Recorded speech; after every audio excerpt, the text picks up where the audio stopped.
Հոգևոր կյանքի փրկության մասին պտուղները կամ ապաշխարության դարձի վերստին ծնված լինելու պտուղներից մեկը հենց հարատևությունն է։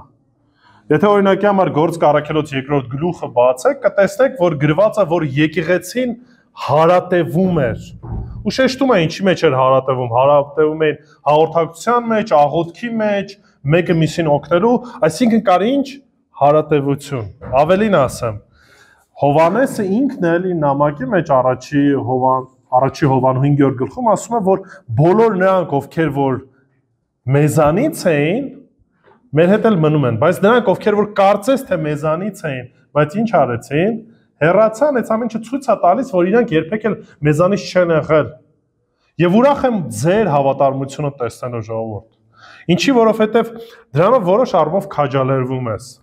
որ այն ջանք, այն աղոթքը, այն ֆինանսը որոշ առումով, այն ծառայությունը, ինչ որ Գևորգ եղբայրն է արել, ես եմ արել, մնացած եղբայրներն են, մնացած ծառայողներն են անում, պտուղը կա եւ դրանով դա է մեր ուրախությունը։ Եվ ամեն ինչի մեջ, այո, ուղղում ենք Տիրոջ ամեն փառքը, որտեղ Աստված ինքն է մեզ կյանք տալիս, ինքն է որ պահում է եւ ինքն է որ մեզ առաջնորդում է։ Այնպես որ իրապես ամեն բանում Տիրոջը փառք։ Այսօր սիրելիներ շարունակելու ենք մեր Թեսաղոնիկեցիս նամակի սերտողությունը, բավականին երկար ժամանակ է կանգ էինք առել, չնայած էլի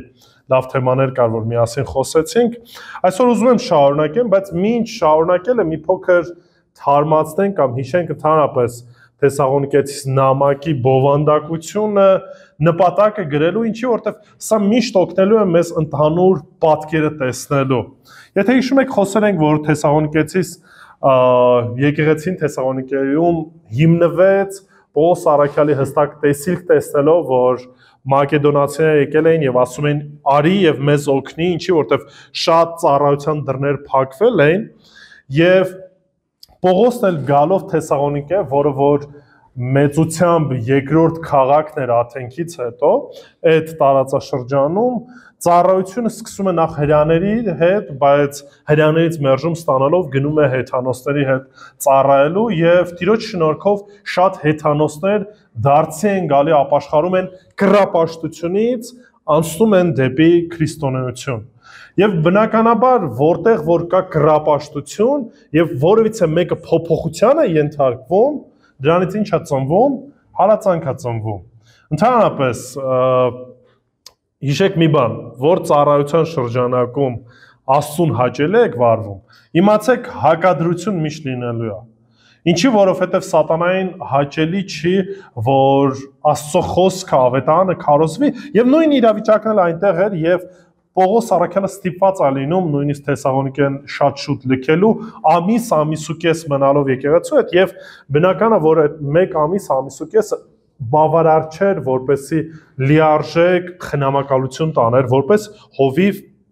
եկեղեցուն։ Եվ այո, փափագ է եւ կարիք է առաջանում նախ եւ առաջ քաջալերելու եկեղեցին, ինչի որտեվ բավականին լուրջ նեղության մեջ էին անցնում։ Իրանց հարազատները, իրանց բարեկամները իրենց անվանում էին դավաճաններ, ինչի որտեվ կարծես թողել են իրանց պապական հավատքը, նման է, չէ՞, մեր հայկական այս մենթալիտետին։ Եվ բավականին մեծ ճնշման տակ էին գտնվում։ Եվ կարիքը կար, որ Պողոս առաքյալը ինչ աներ, քաջալերեր։ Դրա համար բավականին sense նուրբ ձևերով նուրբ խոսակցությամբ է խոսում Թեսաղոնիկեցիների հետ, ներկայանալով որպես մայր, որպես հայր, որը որ հոգ է տանում իր զավակների մասին։ Եվ բացի դրանից, որ ուզում է մխիթարի իրանց ճանապարհի մեջ, հաստատելով իրենց հավատքի, սիրո եւ հույսի մեջ, բացի դրանից նաեւ կային որոշակի հարցեր, որը որ ինքը նամակի մեջ անդրադառնում է, որպեսի պարզաբանումներ մտցնի։ Ինչի որտեվ ժամանակը բավականին կարճ էր։ Եվ եթե կհիշեք, վերջին անգամ երբ որ խոսում էինք նեղության ընկեր լինելու մասին, եւ այսօր շարունակելու ենք այս թեման, ինչի, որովհետեւ մենք որպես հավատացյալներ շատ հստակ պետք է հասկանանք, որ մեր կյանքում նեղություններ լինելու են եւ մինչեւ մեր կյանքի վերջը այդ նեղությունները մնալու են։ Եվ դրա համար կարիքը կա Տիրոջը անվան, Տիրոջը փառքի համար։ Աստծո ավետարանի քարոզության համար ինչ անել, այդ նեղությունը կրել։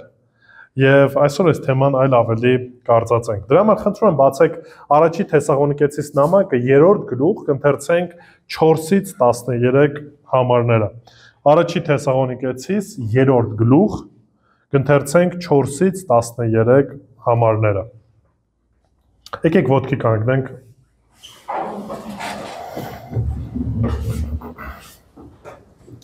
Երբ ձեզ մոտ էինք, նախորոք ասում էինք ձեզ, թե նեղություններ ենք կրելու, ինչպես որ եղավ էլ ու իմացաք էլ։ Դրա համար ես էլ այլևս չհամբերելով մարդ ուղարկեցի, որ ձեր հավատի մասին իմանամ, որ միգուցե փորձիչը ձեզ փորձի ու մեր աշխատանքը զուր լինի։ Բայց հիմա երբ Տիմոթեոսը ձեր մոտից եկավ մեզ մոտ եւ ձեր հավատի ու սիրո ավետիսը տվեց մեզ, որ մեր բարի հիշատակն ամեն ժամ ձեր մտքում ունեք, փափագելով մեզ տեսնել, ինչպես մենք էլ ձեզ։ Դրա համար եղբայրներ, հանուն ձեր հավատի ձեզանից մխիթարվեցինք մեր բոլոր վշտերում եւ նեղություններում, որտեվ հիմա մենք կապրենք, եթե դուք Տիրոջով հաստատուն մնաք։ Ձեզ համար Աստծուն ինչպիսի գոհություն կարող ենք մատուցել այն ամբողջ ուրախության համար, որով մեր Աստծո առաջ ուրախանում ենք ձեզ համար։ Գիշեր ու ցերեկ առավել եւս աղաչում ենք, որ ձեր երեսը տեսնենք ու ձեր հավատի պակասությունը լրացնենք։ Բայց ինքն Աստված ու մեր Հայրը եւ մեր Տեր Հիսուս Քրիստոսը թող դեպի ձեզ ուղի մեր ճանապարհը։ Իսկ Տերը թող ձեզ աճեցնի ու առատացնի սերը միմյանց եւ բոլորի հանդեպ, ինչպես որ մերն էլ ձեր հանդեպ, որպեսզի ձեր սրտերը Աստծո ու մեր Հոր առաջ հաստատվեն անարատ սրբության մեջ մեր Տեր Հիսուս Քրիստոսի իր բոլոր սրբերի հետ գալու ժամանակ։ Ամեն։ Աղոթենք։ Մեր Տեր Աստված իրապես փառք ենք քեզ տալիս այս գեղեցիկ օրվա համար, այս առիթի համար, որ Տեր կարող ենք ընթերցել խոսքդ եւ խոսքովդ մխիթարվել Տեր Աստված։ Աղոթում որ այցելես եկեղեցիդ, այցելես այստեղ գտնվող ամեն մեկին Տեր եւ քո խոսքով դու մեզ մխիթարես Տեր, որ այո պատրաստ լինենք նեղություն կրելու Տեր Աստված քո անվան ու փառքի համար եւ նեղության մեջ ճիշտ կերպով վարվենք, այնպես ինչպես որ դու ես կամենում, այնպես ինչպես որ Պողոսը վարվեց եւ շատ սրբեր, որոնք որ ընտրված կանչված էին քո անվան ու փառքի համար։ Ոստի ամեն ինչի մեջ դու մեծարվիր եւ դու փառավորվիր։ Հիսուսի սուրբ անունով ամեն։ Նստեք խնդրեմ։ Տեսեք, արդեն իսկ անցած անգամ բավականին խոսեցինք, թե նեղության շրջանակում ինչպիսի օգնություն, ինչպիսի վարք պետք է մենք ունենանք եւ այս թեման շարունակելու ենք եւ եւս 3 քայլ ընդհանրապես նեղության մեջ կանադառնանք ոչ միայն դիմացիներին քաջալերելու, այլ ցույց տալու, այլ նաեւ ինքներս մեր կյանքում, երբ որ մենք նեղություն ենք կրում, երբ որ մենք նեղությունների միջով ենք անցնում, ինչպես պետք է վարվենք, ինչին պետք է ուշադրություն դարձնենք եւ ինչպիսի ընթացք պետք է ունենանք։ Հիշեք մի բան, որ նեղության մեջ պետք է վարվենք սրբությամբ եւ Տիրոջը սպասումով։ Տիրոջը սպասումն է, որ մեզ դրթելու է նեղության մեջ մեղք չգործելու, այլ սրբությամբ ամեն բան ինչ անելու, կրելու հանուն Քրիստոսի, ինչի որտեվ հույս ունենք։ Ու այդ հույսը հաստատուն է, այդ հույսը երերուն չէ, որովհետև Հիսուս Քրիստոս այն ամեն ինչ որ խոստացավ, այդ ամեն ինչը ինչ է լինելու, իրականություն է դառնալու։ Դրա համար այո, թեև նեղություն կկրենք, թեև դժվարություններ կլինեն, թեև խնդիրների միջով պետք է անցնենք, հիշենք մի բան. սրբությամբ պետք է վարվենք ամեն իրավիճակներով, իմանալով, որ այս ամեն ինչը ժամանակավոր է, եւ Տեր Հիսուս Քրիստոսին հետ հանդիպում ենք ունենալու։ Գնանք 3 քայլ նեղության ժամանակ։ Առաջինը սիրելիներ, պետք է նեղության ժամանակ այդ նեղությունը խորտ բան չհամարենք։ Այսինքն, երբ որ նեղություն ենք կրում, երբ որ նեղության մեջ ենք, չպիտի մտածենք, չպիտի կարծենք, որ այս ամեն ինչը ինչ է, խորտ է կամ սա մի բան է, որը որ պետք է կապ չունենա եկեղեցու հավատացյալի կամ քրիստոնյայի հետ։ Ցավով եմ ասում, բայց նորից շատ եկեղեցիներ կան, որ ձեզ հակառակն են սովորեցնելու։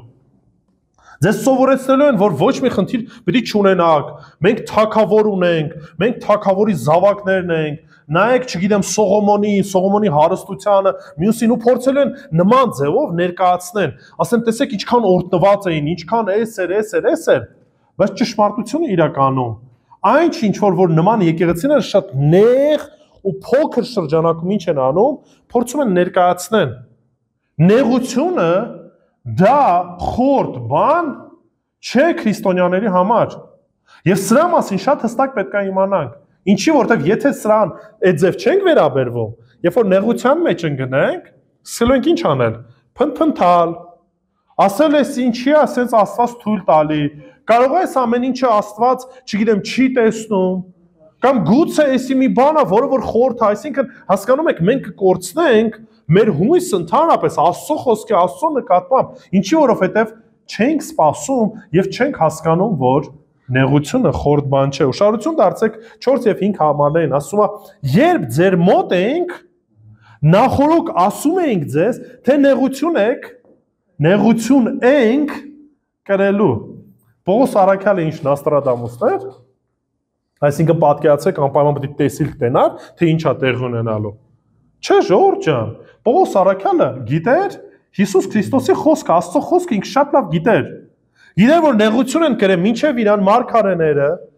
բավականին մեծ նեղություն են կրել, հալածանք են կրել, մահացել են, սպանվել են։ Գիտեր, որ Հիսուս Քրիստոս ինքը ինչ էր արել, նեղություն կրեց եւ վերջը խաչվեց։ Մի կարծեք խաչելությունը դա սենց խաղոպար էր, էլի ուրախ, զվարթ, բան, չէ, ժողովուրդ ջան, խաչի ճանապարհը հեշտ ճանապարհ չէր։ Հիսուս չարչարանք ու տանջանք կրեց, անմարդկային չարչարանք կրեց։ Արդարը անարդարների համար այս ամեն ինչը կրեց։ Ուրիշ մի բան ասեմ։ Ժամանակին Պողոս առաքյալը ինքն էր այդ նեղողների եւ չարչարողների շարքում էր։ Դա համար ինքը շատ լավ հստակ գիտի, որ աշխարհը ատում է քրիստոնյաներին։ Ու սա հին բան չէ։ Այս ամեն ինչը կա ու մնում է, դրա համար Պողոս առաքյալը շատ հստակ եկեղեցուն առաջի բանն ասում էր, որ ինչ արեք, պատրաստ եղեք նեղություն կրելու եք ու միասին եք կրելու։ Այնպես չի, որ Պողոս առաքյալը դրանից զատված էր, մենակ եկեղեցին էր կրում։ Կարդացեք 2-րդ Կորինթացիս նամակը ու կտեսնեք ինչ նեղությունների միջով է անցնում, ինչ չարչարանքների միջով է անցնում Պողոս առաքյալը։ Մինչև կյանքի վերջը եւ վերջում էլ բանտարկվում եւ սպանվում է հանուն հավատքի։ Դրա համար նորից ու նորից ասում է, որ մի համարեք այն, ինչ որ մի խորտ բան, ինչպես որ ուշադրություն դարձրեք, եղավ էլ ու իմացաք էլ։ Այսինքն այն ինչ որ ասել եմ, եթե ճշմարտապես դարձեք եկել, ուրեմն ինչ եք անելու, նեղություն կրելու եք։ Դրա համար ես էլ այլևս չհամբերելով մարդ ուղարկեցի, որ ձեր հավատի մասին իմանամ, որ միգուցե փորձիչը ձեզ ինչ անի, փորձի ուշադրություն դարձեք։ Նեղությունը երբ որ գալիս է, երբ որ փորձիչը գալիս է փորձելու, այդ ժամանակ ոչ թե մենք պետք է տրվենք այդ գայթակղությանը եւ վարվենք ոչ աստվածահաճո կերպով, այլ հակառակ այդ ամեն ինչը նորմալ պետք է ընդունենք եւ սրբության վարվենք, ճիշտ վարվենք, հասկանալով որ այս ամեն ինչը այնպես է, ինչպես որ Տերը խոստացել էր, Տերը ասել էր, Մատթեոս 5-րդ գլուխը եկեք կարդանք։ Լեռան քարոզը, որտեղ որ Հիսուս Քրիստոս ներկայացնում է որպես թագավոր արքայության զավակների բնութագիրը, ինչպիսին պետք է լինեն արքայության զավակները, ինչպիսին պետք է լինեն ճշմարիտ արդարները։ Եվ դրանից ամեն այդ վերջին հատվածը երանելին է, ասում է երանի արդարության համար հալածվողներին, որովհետև երկնքի արքայությունը ումն է, նրանցն է, որտեղ եթե չես հալածվում, ուրեմն դու աշխարհինն ես։ Դրա համար հալածանք խնդիր չունես, վարքդ, խոսքդ, հագնվելդ, մտածելակերպդ լրիվ աշխարհիկ է։ Ու բնական աշխարհից որևիցե հանդիմանություն, հալածանք, որևիցե խնդիր չես ունենալու։ Դու լինելու ես ինչպես ձուկը ջրում։ Այն շրջապատը, որ կա, այդ աշխարհիկ շրջապատը, դու բոլորին նման ես, խոսում ես նույն ձևով, մտածում ես նույն ձևով, հագնվում ես նույն ձևով, բնականը ոչ մի նեղություն չի լինելու, խղճմտանք էլ չես ունենալու։ Կիրակից կիրակի կգաս եկեղեցի, հույս կտաս, որ դու փրկված ես, հավատացյալ ես, բայց այս ամեն ինչը զուտ ինչ է լինելու, խաբկանք է լինելու, որտեղ աշխարհից չես տարբերվելու։ Այդ ժամանակ էլ փարիսեցիներն էին, ոչ միայն աշխարհի կարծես իրանք առանձնացված էին, այլ հատուկ հագուստներ ունեին, կարաս խաչ ունենաս, Facebook-ի էջի վրա նկար դնես սիրուն, որ Տերս, Աստվածս, այսքան մենքով, բայց կյանքդ, ընթացքդ ընդհանրապես չտարբերվի աշխարհից։ Դրա համար Հիսուս Քրիստոս ասում է երանի նրանց, որտեղ նրանցն է երկնքի արքայությունը, ինչի, որտեղ նեղ ու փշոտ ճանապարհն են ընտրել, որտեղ ընտրել են արդարության ճանապարհը, որ գալիս է Աստծո խոսքից։ Եվ ուզեք թե չուզեք, այդտեղ նեղություն կրելու եք։ 11 համարը երանի ձեզ, երբ ձեզ նախատեն ու հալածեն, ուշադրություն դարձեք, Հիսուսն է ասում սա։ Հասկանում եք ինչ, Հիսուս չգիտեր այդ ամեն ինչ, շատ լավ գիտեր։ Բայց ինչի համար հալածեն, որ գող եք, ավազակ եք, սուտասան եք, չէ, հալածեն իմ պատճառով ձեր մասին ամեն տեսակ չար բան զրպարտությամբ ասեն։ Դրա համար այո, Հիսուս Քրիստոսի համար հալածվում եք, ուրախացեք։ Կարդացեք Գործ Առաքելոցը, կտեսնեք թե այդ ուրախությունը ինչպես էր արտահայտվում։ Սա խենթություն չի, ժողովուրդ ջան, բայց ուղղակի թե Հովանեսը, երբ որ հալածանք էին կրում, թե Պետրոս ասում ուրախանում էին, որ Հիսուսի անվան համար ինչ են անում, հալածանք են կրում։ 12 համար ուրախացեք ու ցնծացեք, որտեղ երկնքում ձեր վարձքը շատ է, որտեղ այդպես հալածեցին մարգարեներին, որոնք ձեզանից ինչ էին, առաջ էին, որոնք ձեզանից առաջ էին։ Դա նոր բան չի, ժողովուրդ։ Պատմության մեջ նայեք, աշակերտներից սկսած մինչև այսօր նեղությունները շարունակվում են։ Մի քանի ուղղակի վաղ օրինակներ ասեմ։ Իվան Մոյսեև մարդը հավատացյալ, մկրտական հավատացյալ, խորհրդային բանակում ծառայող 1970 թվական բացահայտորեն, երբ որ դավանում է իր հավատքը, դրա պատճառով ինչ անում, ենթարկվում է դաժան հալածանքների, հրամանատարների ու ծառայակիցների կողմից։ 1972 թվականին նրան հայտնաբերում են մահացած առեղծվածային հանգամանքներում։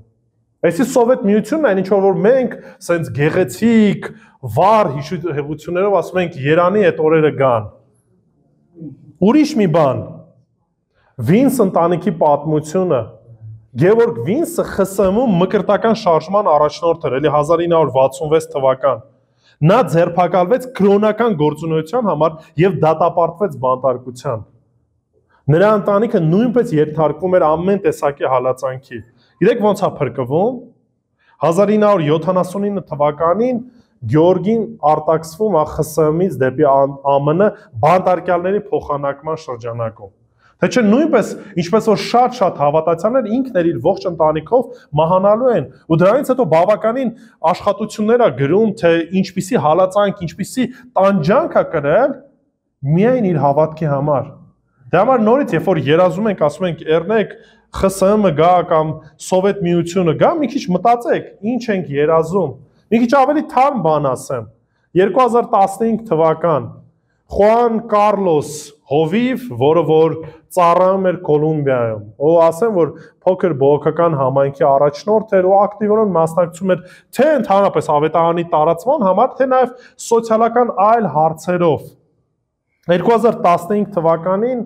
նրա ակտիվ գործունեության համար զինված մի քանի խմբավորման ուշադրության տակ անգնում ու այս մարդուն ուղղակի գողանում են ու մի քանի օր հետո այդ մարդու մարմինը սպանված գտնվում են ու բավականին տանջած, հալածված վիճակում։ Սա նորից ժամանակի հենց մեր օրվա բաներն է։ Նայեք, տեսեք, թե ինչ է տեղի ունենում Չինաստանում։ Այսինքն այս ամեն ինչը նոր չի, ժողովուրդ, նայեք պատմության մեջ ու կտեսնեք այս ամեն ինչը։ Անձնական օրինակներ կարող մի քանի բերեմ, ոչ թե զուտ ուղակի, ասենց ասած, գլուխ գովալու համար, բայց վստահ եմ, ովքեր որ ծառայության մեջ են, հալածանք կրում են։ Վանաձորում օրինակի համար մի քանի հոգի կային, երբ որ ավետարանություն էին անում, բարձրաձայն գոռում են հերետիկոսներ եք, աղանդավորներ եք, էսկոմ ենկոմ ու նման ոճի մեջ։ Դիլիջանում ասում առիթ է եղել, նույնիսկ դանակ են բացել ու ասել են ես այստեղ կփրթենք էսկոմ ենկոմ։ Հասկանում եք, սա մեր քրիստոնյա հավատացյալ Չակերտավոր Մասայում Դիլիջանում մի ոստիկանի էինք հանդիպել, որը որ նորից սկիզբը չէր ասում ով էր ինչ էր, հետո ասեց, բա չեք վախում, որ ես կարամ հիմա ձեզ ձերբակալեմ հոգևորցության համար էսկոմ ենկոմ։ Մեղրաձորում, երբ որ մի դեպք էր եղել, մի երեխա ինքնասպանություն էր գործել, մեզ հայտարարեցին էմո ու ոստիկաններ էին կանչել էլի ահագին երկար բարակ խոսալու հարցեր քննարկելու, փոքր վեդիալի նույն պատմությունը լսում ենք, որ ինչ որ մեքենա հետապնդում մեզ, ու էլի տեղի թաղայինն է, այս կողմ այն կողմ, հասկանում եք, սա ուղղակի sense մի քանի դեպք են պատմում, ինչի որպեսզի պարզ հասկանաք մի բան։ Եթե Տիրոջ գործի մեջ եք, հալածանքը կրելու եք, հասկանում եք։ Ու սա այն իրականությունն է, որի մեջ որ ապրում ենք, որի մասին Հիսուս Քրիստոս ասել էր, խոսքը ասվել է, եւ մենք ուղղակի ինչ պետք է լինենք, սա պետք է հասկանանք, պատրաստ ենք եւ սա օտար բան մեզ համար չլինի։ Դրա համար ամեն իրավիճակում Պողոս Արաքյալը ստեղ իրենց հիշեցնում ասում է ժողովուրդ ջան, ես սրա մասին ձեզ ասել էի։ Հիշեք մի բան, Հիսուս Քրիստոսին հետևելը գին արժի։ Երբ որ Հիսուսին որոշում եք հետևել, այդ ընթացքը գին արժի, որը որ պետք է պատրաստ լինեք վճարելու։ Դրա համար է Հիսուսն ասում, որ նեղա ճանապարհը, դրա համար ասում, որ պատրաստ եղեք, որ կորցնելու եք ձեր հորը, մորը, բարեկամներին, ինչի, որտեղ այդ բաժանումն է լինելու։ Դրա համար ասելու խաչը վերցրեք, այսինքն պատրաստ եղեք մահանալու եք, հետևեք ինձ։ Հասկանում եք, անընդհատ կտեսնեք, որ Մատթեոսի նույն ավետարանում Հիսուս Քրիստոս սա է մատնանշելու։ Եթե որոշել եք հետևել, իմացեք, որ գին եք վճարելու։ Այո, մենք պետք է պատրաստ լինենք։ Հակառակը, այլը քրիստոնեության հետ, հավատքի հետ ընդհանրապես կապ չունի։ Եթե որոշել եք աշխարհին հակառակ քայլել, իմացեք, որ աշխարհից խնդիրներ ունենալու եք։ Երկրորդը, երբ որ նեղություն ենք կրում, երբ որ նեղության միջով ենք անցնում, պետք է մեկս մյուսին օգնենք։ Չենք կարող ուղղակի ասենք, դե ինքն է նեղություն կրում, ինքը խնդիրներ ունի, ես իմ կյանքով ապրեմ, հասկանում եք։ Ես սրա մասին մի քանի անգամ ասել եմ, բայց եւս մեկ անգամ ուզում եմ կրկնեմ։ Եկեղեցին դա հոգևոր կլուբ չի։ Այսինքն Կիրակից Կիրակի գալիս եմ, աթոռը զբաղացնում եմ, որոշակի պարտականություն ունեմ, անում եմ ու վերջ։ Կիրակից հետո 2 շաբթի, 3 շաբթի, 4 շաբթի, 5 շաբթի, ուրբաթ, շաբաթ իմ հետ գործ չունեք։ Ես իմ կյանքով եմ ապրում, ինձ ոչ մի բան չի հետաքրքրում։ Տենց չի լինում։ Եկեղեցում կան, չէ՞ մկրտվածներ։ Շատ լավ, ու եկեղեցու անդամ եք, չէ՞, դուք ստորագրել եք, ասել եք, որ ես ուխտում եմ այս ընթացքը որպես տեղական եկեղեցու մի մաս լինելու, քայլելու, ու այդ շրջանակում մենք ինչ ենք, մեր վրա պատասխանատվություն ենք վերցրել մեկս մյուսի համար։ Եթե դրա մասին չգիտեք, լավ չի, բայց հույսով եմ, որ այս հասկացողությունն ունենք,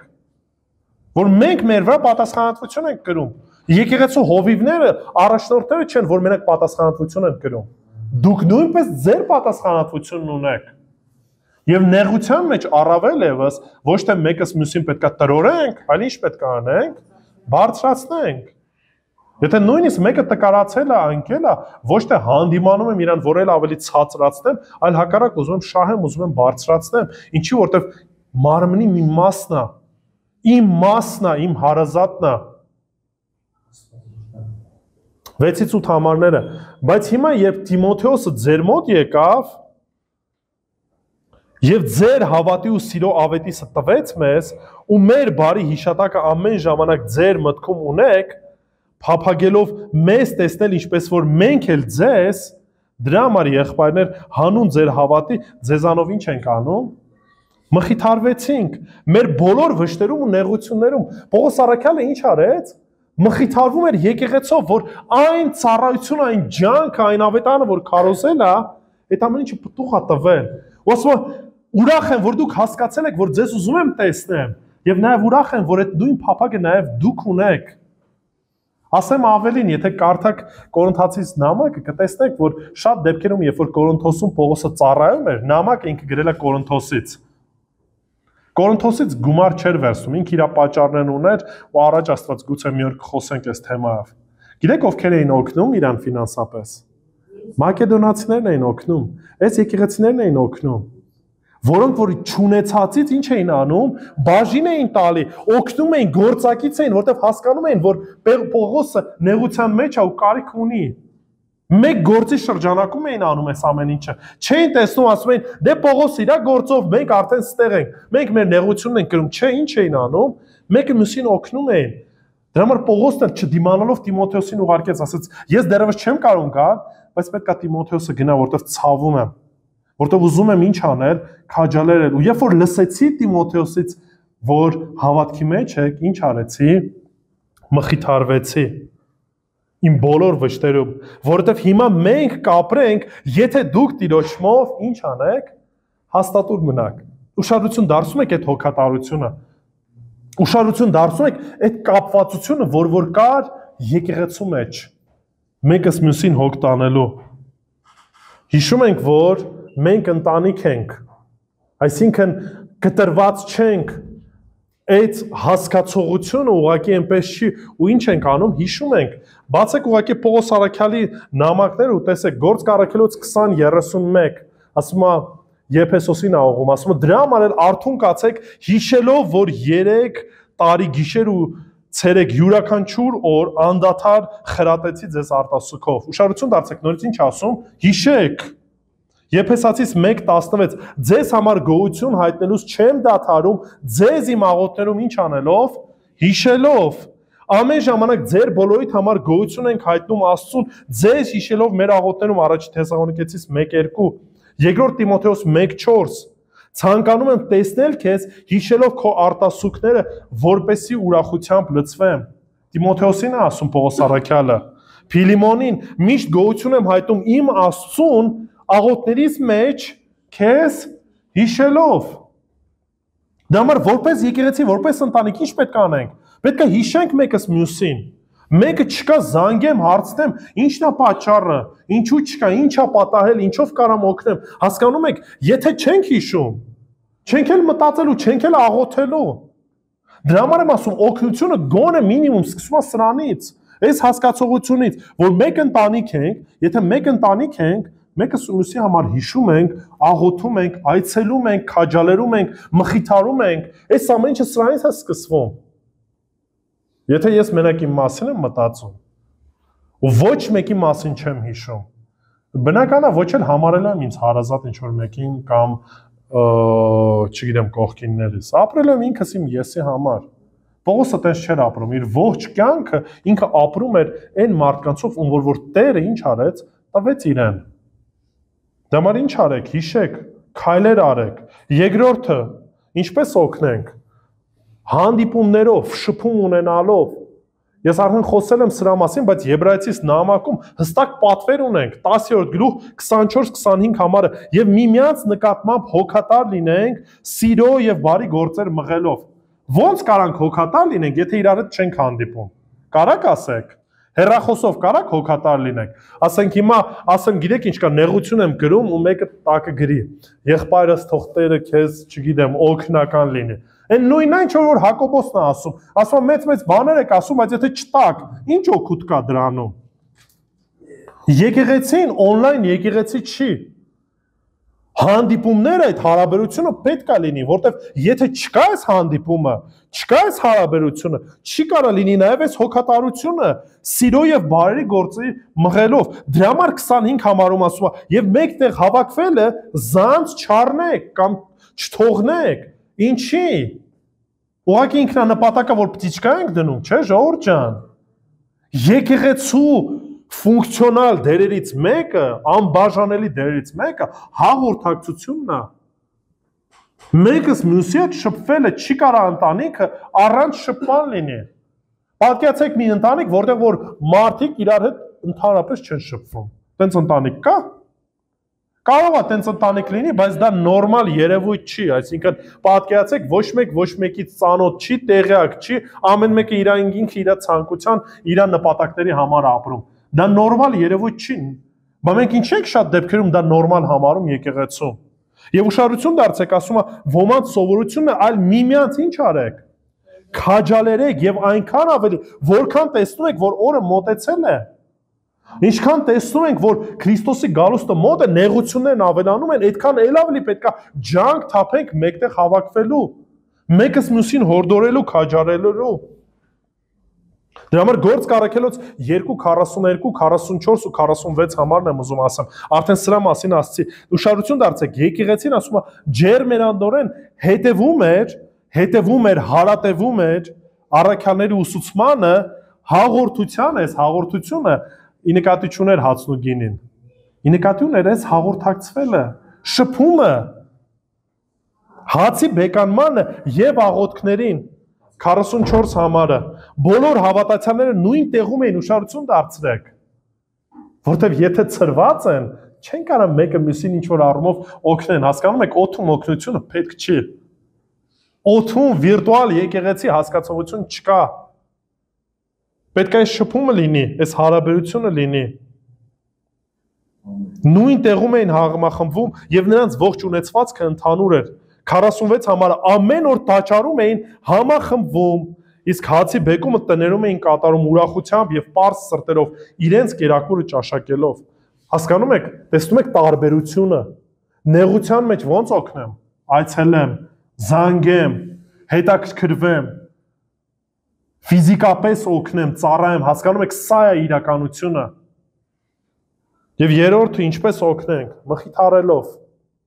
մխիթարելով, հասկանալով, որ օրը մոտենում է, դժվարությունները լինում են։ Երկրորդ Կորինթացիս 1:3-4 համարը օրհնյալ է Աստված եւ մեր Տեր Հիսուս Քրիստոսի հայրը գթությունների եւ Աստված ամեն մխիթարության։ Հիմա ուշադրություն դարձրեք։ Ոչ թե մխիթարում ենք զուտ ուղակի սենց բարի կենացներով, չէ՞, սիրում են, չէ՞, մարդիկ ուղակի առանց հիմնավորման ասած մի մտածի ամեն բան լավ է լինելու։ Մեկը հարցի ասի, ինչի իման վրա ես ասում։ Ասենք ինչից ելնելով պետք է ասենք, որ լավ է լինելու։ Այդ լավ է լինելը ինչի է դա կախված։ Զուտ ուղակի սենց էմոցիոնալ լավ մտածելու, ինչի, որտեղ այս մտածելները կա, չէ՞, ասում է պոզիտիվ մտածեք, որպեսզի լավ լինի, բան, չէ՞, ժողովուրդ, այդ պոզիտիվ մտածել էս կոմենքով, այդ սա խապկանք է, ինքնախապեություն է։ Բայց մխիթարեք ինչով։ Մխիթարեք, որ հայրը գթությունների եւ Աստված ամեն մխիթարության 4 համարը, որ մեր բոլոր նեղությունների մեջ ինչ է անում, մխիթարում է մեզ, որպեսզի մենք էլ կարողանանք մխիթարել նրանց, ովքեր ամեն տեսակ նեղության մեջ են, այն մխիթարությամբ, որով մենք մխիթարվում ենք ումից, Աստծուց։ Եթե իմ կապվածությունը Աստծո հետ է, ես Աստծուց այդ մխիթարությունն ունեմ, եթե այդ մխիթարությունն ունեմ, այդ մխիթարությամբ նաև պետք է մխիթարեմ ինչ, դիմացինին։ 5-րդ համարը, որտեղ որքան Քրիստոսի չարչարանքները մեր մեջ շատ լինեն, այնքան էլ Քրիստոսի միջոցով մեր մխիթարությունը առավել կլինի։ Ինչի որտեղ Քրիստոսի համար ենք չարչարվում ու Տերը այդ ուժը, այդ կարողությունը տալու է այդ ամեն ինչը հաղթարելու։ Ինչի որտեղ տեսնելու եք Տիրոջը գործը, տեսնելու եք Տիրոջը խաղաղությունը ձեր սրտերում։ Սա է օգնությունը մեկս մյուսին։ Որ այո թե ֆիզիկապես օգտակար լինենք, թե նաև խոսքով մխիթարենք։ Ոչ թե փուչ ու դատարկ խոսքերով, այլ ճշմարտությամբ, Աստծո խոսքով, որը որ հիմնված է Տեր Հիսուս Քրիստոսի վրա,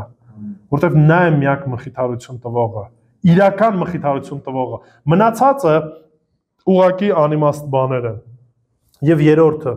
նեղության ժամանակ ինչ անենք, աղոթենք։ 9-ից 13 համարները կարդանք։ Ձեզ համար Աստծուն ինչպիսի գոհություն կարող ենք մատուցել այն ամբողջ ուրախության համար,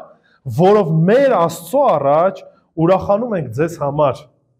Գիշեր եւ ցերեկ առավել եւս աղաչում ենք, որ ձեր երեսը տեսնենք ու ձեր հավատի պակասությունը լրացնենք։ Բայց ինքն Աստված ու մեր Հայրը, որ մեր Տեր Հիսուս Քրիստոսը թող դեպի ձեզ ուղի մեր ճանապարհները, իսկ Տերը թող ձեզ աճեցնի ու առատացնի սերը միմյանց եւ բոլորի հանդեպ, ինչպես որ մերն էլ ձեր հանդեպ։ Հիմա, երբ որ ասում ենք աղոթենք, ինչի համար աղոթենք, որը պետք է լինի մեր աղոթքի բովանդակությունը։ Նախ եւ առաջ 9 ու 10 համարների մեջ տեսնում ենք, որ ասում է աղոթք եմ անում, որպեսզի ձեր ուրախությունը ինչ լինի, լիարժեք լինի։ Երբ որ տեսնում ենք մեկը նեղության մեջ է ու դեռևս այդ հասկացողությունը, այդ գիտակցությունը չունի, աղոթեք, որպեսզի Տերը ուրախություն տա, ճշմարիտ ուրախություն տա, հասկացողությունը տա, որ այս նեղությունները նորմալ է, որ պետք է գան։ Կարող նույնիսկ այս երկրից վրա մինչև կյանքիդ վերջ էլ նեղություն կրես, այսինքն ժամանակավոր են այդ առումով, այո, երբ որ Տիրոջ հետ լինենք մխիթարվելու ենք։ Այլևս արցունք չի լինելու, այլևս խնդիր չի լինելու, եւ ինչ պետք անենք, պետք է աղոթենք, որպեսզի Տերը այդ ուրախությունը տա դիմացինի համար, որպեսզի այս հասկացողությունն ունենան։ Դրա համար Հակոբոս Առաքյալը առաջի գլուխ 2-ից 5 համարներում հետևյալ խոսքերն է ասում։ Ասում է լիարժեք ուրախություն համարեք եղբայրներ եւ տարատեսակ փորձանքների մեջ ընկնեք։ Իմանալով որ ձեր հավատքի փորձությունը համբերություն է առաջացնում, ուշադրություն դարձեք, երբ որ փորձության մեջ ենք մտնում, դրանից դուրս են գալի, Տերը հանում է, ինչա փորձություն ենք արդեն ձեռք բերում։ Սովորում ենք, ել ավելի ենք սկսում վստահել Տիրոջը։ Ուշադրություն դարձեք, ասում է փորձության իմանալով որ ձեր հավատի փորձությունը համբերություն է առաջացնում, իսկ համբերությունը թող լիովին գործուն լինի։ Հիմա նայեք, երբ որ աղոթում ենք, Աստված միանգամից պատասխանում է մեզ։ Ժամանակ է պետք ու Աստված իր ժամանակն ունի։ Լինում է դեպքեր, որ շուտ է պատասխանում, լինում է դեպքեր, որ ասում է սպասի, եւ այս ընթացքում մենք ինչ ենք անում, համբերություն ենք սովորում։ Սովորում ենք վստահել։ Սովորում ենք վստահել Աստծուն ամեն իրավիճակներում, ինչի, որտեղ փորձառություն ունենք, որ Տերը մեզ չի թողնելու, հիմա էլ չի թողնելու։ Հասկանում եք, սա փորձառություն է եւ մեզ սովորեցնում է։ Հիմա նայեք։ Ստեղ ինքը երբ որ ասում է թող ձեր համբերությունը լիովին գործուն լինի, դա նշանակում է ոչ թե ուղղակի sense նստած եմ աթոռին փշերի վրա, նստած ասում եմ Տեր Աստված, դե մի բան արա անհամբեր։ Չէ, գործնական է դա, այսինքն գործնականում ես վարվում եմ այնպես, ինչպես որ պետք է վարվեմ։ Գիտեմ, որ Տերը իր ժամանակին իր պատասխանը տալու է։ Ես չեմ տրտմում իմ քայլերս ոչ թե փնփնթալու գործերին են տալու, որ չբան անեմ, վախենամ, ինչ որ sense կորցնեմ ինքս ինձ, այլ հակառակը, ես շարունակում եմ որպես հոգևոր սրբության կյանք ապրելու լավագույնն անելու։ Ու համբերում եմ, վստահելով, որ Տերը իր ժամանակին պատասխանելու է։ Հիմա շարունակություն դարձեք շարունակությունը, որպեսզի կատարյալ ու լիարժեք լինեք, ինչի համար։ Ոչ մի բանի պակասություն չունենաք, ուշադրություն դարձեք, երբ որ սովորում եք ամեն իրավիճակներում վստահել Տիրոջը, ոչ մի բանի կարիք այդ դեպքում հասկանում եք, որ չունեք։ Ինչի որտեղ եթե վստահում ես Տիրոջը, Աստված իր ժամանակին ամեն ինչ տալու է, ու ստեղ խաղաղություն ես ունենում։ Ստեղ վստահություն ես ունենում, ինչի որտեղ Տերս հավատարիմ է, որտեղ Տերս խոստացել է այս ամեն ինչը իրականություն է դառնալու, որովհետև Տերս ամենակարող է ու ասել է ամեն ինչը, ու այդ ամեն ինչը իրականություն է դառնալու։ Պատահականություն չկա Աստծո մոտ։ Հասկանում եք, սա վստահություն է բերելու։ Վստահություն ոչ թե մեր վրա, մեր ուժերի, մեր հասկացողությունների, մեր շրջապատի, մեր ընկերության, մեր պետության, ուրիշ պետությունների, այլ վստահություն առ Աստված, որ վեր է ամեն բանից։ Հիմա ուշադրություն դարձրեք։ Հակոբոսը շատ հստակ հասկանում էր, որ կարող է դեպքեր լինի, որ մենք այս հասկացողությունը չունենանք։ Դա համար 5-րդ համարում ասում է, իսկ եթե ձեզանից մեկը իմաստության պակաս ունի, այսինքն այս հասկացողությունը չունի, նեղության ժամանակ խառնվել է իրար չգիտի ինչ անի, ասում է, թող խնդրի Աստծուն, որ բոլորին առանց նախատելու պարզապես տալիս է եւ նրան կտրվի հավատի հաստատման համար։ Հասկանում եք, երբ որ աղոթի, որ Աստված իմաստություն տա, Աստծո խոսքով ինքը այդ իմաստությունը կգտնի, ու ինքը կմխեթարվի, ու իր հավատքի մեջ հաստատուն կլինի։ Ինչի որովհետև Տերը հավատարիմ է։ Ուրեմն պետք է աղոթենք, որպեսզի այդ ուրախությունն ունենանք։ Ու այդ ուրախությունը ոչ թե ուղղակի էմոցիոնալ ուրախություն, ասես լավ ենք, բան, մեկ է դուս եկանք, միանգամից անցնում գնում է, չէ։ Էմոցիոնալ, էֆորիկ ուրախության մասին չեմ ասում։ Ասում եմ Աստծո խոսքի հիման վրա, վստահության վրա ուրախություն, Աստծո վրա հիմնված ուրախություն, ճշմարտությունը իմանալու վրա ուրախություն, որտեղ էմոցիաները շատ շուտ անցնում են։ Կարանք ինչ-որ մի բանից ոգևորվենք, հետո գնանք էլի մենք մեր մտահոգություններով առաջ գնանք։ Բայց եթե Աստծո խոսքի հիման վրա է գալիս ուրախությունը, այս ուրախությունը մեզ որևիցե մեկը չի կարող մեր ձեռքից տանի։ Երկրորդը, պիտի աղոթենք նման իրավիճակներում, որպեսզի Աստծո կամքը լինի։ Նայեք 11 համարը։ Ասում է, բայց ինքը Աստված ու մեր Հայրը եւ մեր Տեր Հիսուս Քրիստոսը թող դեպի ձեզ ուղի մեր ճանապարհը։ Ուշադրություն դարձրեք, Պողոս առաքյալը իրապես փափակ ցանկություն ուներ գնալու իրանց տեսնելու, մխիթարելու։ Բայց այս իրավիճակում, երբ որ աղոթում է, ինչ է ասում, ասում է Տեր թող քո կամքը լինի։ Այսինքն թող Աստված ինքը մեզ ուղղորդի, ինքը այդ ճանապարհները բացի։ Երբ որ մենք նեղություն ենք կրում, շատ դեպքերում միանգամից մեր հայացքը ուղղում ենք, ասում ենք Տեր ուզում եմ սենց լինի ու վերջ։ Իմ ուզածը սա է։ Պողոս առաքյալը հստակ իր ցանկությունը հայտնում է, որ ինքը ուզում էր այցելեր։ ուզում էր գնար տեսներ, բայց դրա հետ մեկտեղ ինչ է ասում, դու մեզ առաջնորդի Տեր, դու իմ ճանապարհները, իմ ընթացքը դու ուղղորդի, թող քո կամքը լինի։ Հիսուս երբ որ տերունական աղոթքի մեջ ասում է սովորեցնում է մեզ աղոթելու, ինչ է ասում, քո արքայությունը գա, քո կամքը լինի, մենք շատ շուտ էդի անցնում գնում ենք, էլի։ Ասում ենք Տեր, թող քո կամքը լինի, բայց այնց ոնց որ ես եմ ուզում, հասկանում եք, ու մենք տենց շատ դեպքերում են վարվում ենք, տենց մտածում ենք, մենք ունենք այս ձևի հասկացողություն, մենք մի բան որոշ առումով գիտենք, բայց դեռևս այն շատ դեպքերում մերը չի դառնում, մանավանդ նեղության ժամանակ։ Դրա համար այո, նեղության ժամանակ թեև խնդիրներ ունեք, աղոթեք, ասեք Տեր, տեսնում ես վիճակս, տեսնում ես անհանգստությունս, տեսնում ես խնդիրներս, տեսնում ես հարցերս։ Եթե կամքդ է, հեռացրա։ Եթե կամքդ չի ինձ այլ ավելի զորացրա, որ այս նեղության մեջ շարունակեմ քեզ հավատարիմ լինել, շարունակեմ ծառայել, շարունակեմ ավետարանդ քարոզել։ Ամեն ինչի մեջ թող քո կամքդ լինի։ Հիսուս մեզ այդ օրինակը տվեց։ Մատթեոս 26:42, երբ որ Գեթսեմանի այգում էր, աղոթք էր անում։ Դարձյալ երկրորդ անգամ Հիսուս գնաց աղոթք արեց. Հայր իմ, եթե հնարավոր չէ այդ բաժակը ինձանից հեռու անցնի, որ այն չխմեմ, թող քո կամքը լինի։ Հեշտ չէր, մի կարծեք, որ Հիսուսի համար հեշտ էր այդ ամեն ինչի միջով անցնելը։ Մի կարծեք, որ Հիսուս ցավ չէր զգում։ Մի կարծեք, որ ինքը ինչ որ կերպով ճտիկ ուներ, անջտել էր այդ ցավի ճտիկը, զգացողության ճտիկը ու ոչ մի բան չէր զգում։ Չէ, ինքը ամեն բան զգում էր եւ որպես մարդ ինքը լիարժեք այդ ողջ հալածանքը կրել է։ Եվ այո, աղոթք անում, ասում է Տեր, եթե այս բարկությանը այս բաժակը հնարավոր է ինձանից հեռացրի, թող տենց լինի։ Բայց քո կամքը լինի։ Հիսուս լավագույն օրինակն է մեզ ցույց տալի հնազանդություն Հոր Աստծո նկատմամբ եւ նույնը մենք պետք է անենք։ Աղոթում ենք, աղոթեք։ Աղոթեք, շարունակ աղոթեք մեկը մյուսի համար, բայց հիշեք մի բան, ոչ միայն ասեք թող քո կամքը լինի, այլ իրապես փնտրեք Տիրոջ կամքը։ Գիտեք ինչի՞։ Որտեվ միայն Տիրոջ կամքն է, որ բարին է, հաճելին է եւ կատարյալն է։ Սա է։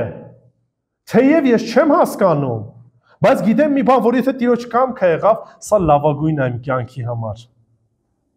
Երեխաները շատ դեպքում չեն հասկանում, թե որն է իրանց լավը։ Օրինակ, երբ որ երեխային տանում ես հիվանդանոց կամ տանում ես բժշկի ու բժիշկը որոշ առումով ցավացնում է, երեխան կարա չհասկանա, կարա ասենք ինչի է իմ ծնողը թույլ տալի, որպեսզի բժիշկը ինձ ինչ անի, ցավացնի։ Հիմա տղաս 7 տարեկան է, բայց այնուամենայնիվ, երբ որ գնում ենք ատամնաբուժարան, եկան մեծ ստրես է իր համար։ Ու շատ դեպքերում կարող ինքը չհասկանա, թե ինչի է papan թույլ տալիս, որ այս բժիշկը իրան ցավ պատճառի։ Բայց ես հասկանում եմ, որ սա լավագույնն է այս պայծրությամբ իր համար։ Ինչի որտեվ եթե այդ իրավիճակում մնաց, շատ ավելի վատ է լինելու։ Նույնպես եւ մեր կյանքում մենք որպես երեխաներ շատ դեպքերում, երբ որ հալածանք, նեղություն ենք կրում, մենք կարծում ենք, ասում ենք, Տեր, ինչ ես թույլ տալի։ Այդ երեխայի պես ենք մտածում, բայց Տերը գիտի, որ սա լավագույնն է մեր համար։ Համար աղոթեք, որպեսզի Տիրոջ կամքը լինի, այլ ոչ թե այն ինչ որ մենք ենք ուզում, եւ երրորդը, աղոթեք, որ այդ իրավիճակներում սեր ունենանք։ Սեր ունենանք Աստծո ու մեկս մյուսի նկատմամբ։ 12 համար ուշադրություն դարձրեք։ Ասում է, իսկ Տերը թող ձեզ ինչ անի, աճեցնի ու առատացնի սերը միմյանց եւ բոլորի հանդեպ։ Նեղության ժամանակ մարդու կենտրոնացումը որտեղ է լինում։ Ինքը իր վրա է կենտրոնանում, հասկանում եք, նեղության ժամանակ շատ հեշտ է չտեսնել որևիցե մեկի։ Շատ հեշտ է կենտրոնանալ քո խնդրի, քո իրավիճակի, քո եսի վրա։ Ու դրա հետ մեկտեղ շատ հեշտ է նեղանալ ուրիշներից, ասել չզանգեց, չայցելեց, չզանգեց, ինչի որտեվ մենք կենտրոնանում ենք մեր վրա։ Պողոսը նեղության ժամանակ ասում աղոթում եմ, որպեսզի նախ ինչ անեք, ամենասկիզբը ասեցի, հիշեք մեկը մյուսին, հիշեք ու աղոթեք, որպեսզի Տերը մխիթարի, երկրորդը, որպեսզի ուրախություն ունենաք, որպեսզի խնդրեք Տիրոջ կամքը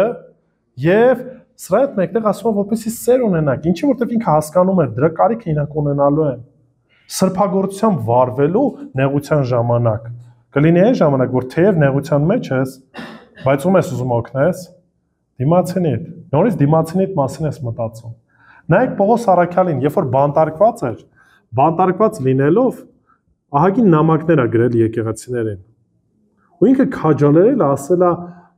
ուրախ եղեք, ու ինքը հենց է ներկայանում, մեկը լինի ասի Պողոս, ախր դու կարիք ունես, մենք քեզ պիտի քաջալերենք, որ դու բանտարկված ես, բայց ինքը շարունակ ինչ էր անում, սեր էր ցույց տալի դիմացինի նկատմամբ։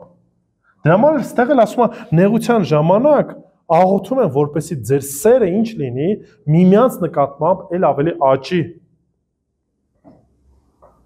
Որն այս ամեն ինչի նպատակը լինելու, երբ որ խոսեցինք այս 3 քայլերի։ 13 համարը տալիս է մեզ այս բացատրությունը։ Սա ինքնանպատակ չի ուղղակի, մենք ուղղակի կարողանանք հաղթանակած դուրս գանք։ Չէ ժողովուրդ, երբ որ այս ձև վարվենք, սա կօգնի մեզ, որպեսզի սուրբ կերպով,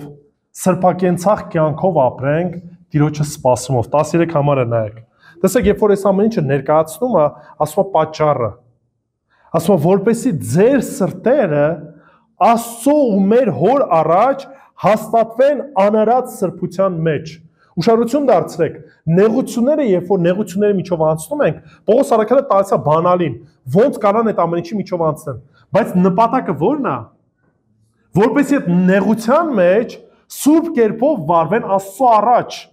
որպեսզի Աստված փառավորվի։ Ասում է անարած սրբության մեջ մեր Տեր Հիսուս Քրիստոսի եւ իր բոլոր սրբերի հետ գալու ժամանակ, որ երբ որ Տերը գա, մեզ տեսնի պատրաստված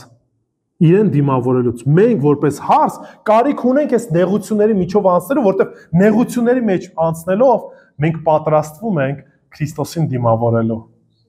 Սա է ընթացքը։ Եթե ուզում եք հոգևոր առումով աճեք, առանց նեղության չի լինում։ Սա է միակ գործիքը, հասկանում եք, այլ գործիք չկա։ Երկնքից ուղղակի sense հասունություն չի գալի իջնում մեր վրա ու մենք հասունանում ենք, չէ։ Երբ որ նեղության միջով ենք ասում, մենք սկսում ենք հասունանալ։ Մենք սկսում ենք պատրաստվել Քրիստոսի գալստյանը։ Մեր վստահությունը, մեր ընթացքը ողջ դնում ենք իր վրա։ Իր վրա է մեր վստահությունը։ Ու հավատքը սրանով է։ Սա է իրական հավատքը։ Ուրեմն երբ որ նեղության մեջ եք, առաջին օտար մի համարեք։ Բոլոր այդ նեղություններով անցել են, բոլոր հավատացյալները եւ այսօր էլ անցնում են ու մենք էլ ուզենք թե չուզենք պետք է անցնենք։ Երկրորդ այդ նեղության ժամանակ մեկը մյուսին մի թողեք։ Օգնեք մեկը մյուսին, արդեն ասացի ինչպես կարող եք օգնել։ Եվ երրորդը աղոթեք։ Աղոթեք, որպեսզի Տիրոջ կամքը լինի, ձեր վստահությունը լիարժեք դրեք իր վրա։ Ու հոգևոր առումով կսկսեք աճել, ու այս իրավիճակներում, երբ որ կերպ փորձությունների մեջ կընկնեք, մեղք չեք գործի, այլ կվարվեք այնպես, ինչպես որ Տերն է կամենում։ Ու այս ամեն ինչի մեջ Տերն է փառավորվելու։ Թող Աստված օրհնի բոլորիդ, եկեք աղոթենք։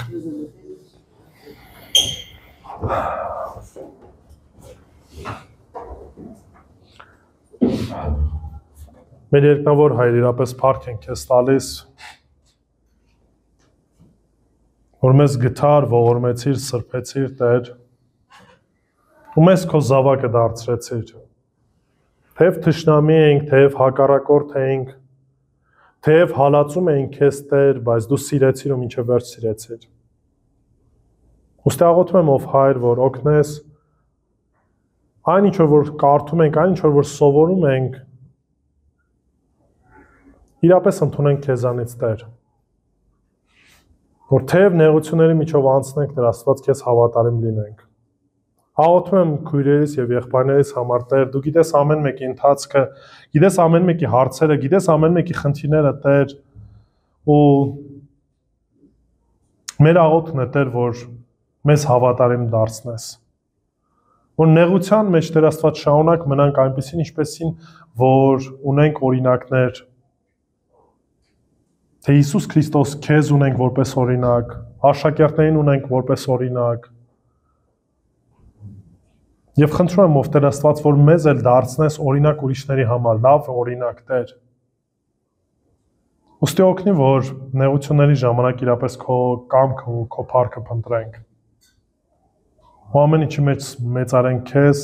հասկանալով մի բան, որ այս ամենը նպաստելու է, որ մենք ել ավելի լավ քրիստոնյաներ ենք դառնալու, ել ավելի նմանվելու ենք քեզ Տեր Աստված, ել ավելի պատրաստ ենք լինելու դիմավորելու քեզ Տեր։ Թեև նեղություններ կգրենք Տեր այս աշխարհում, բայց դու աշխարհը հաղթեցիր։ Ուստի մեծ դուր այդ վստահությունը միշտ հետևելու քեզ ու հավատարիմ լինելու։ Հիսուսի սուրբ անունով, ամեն։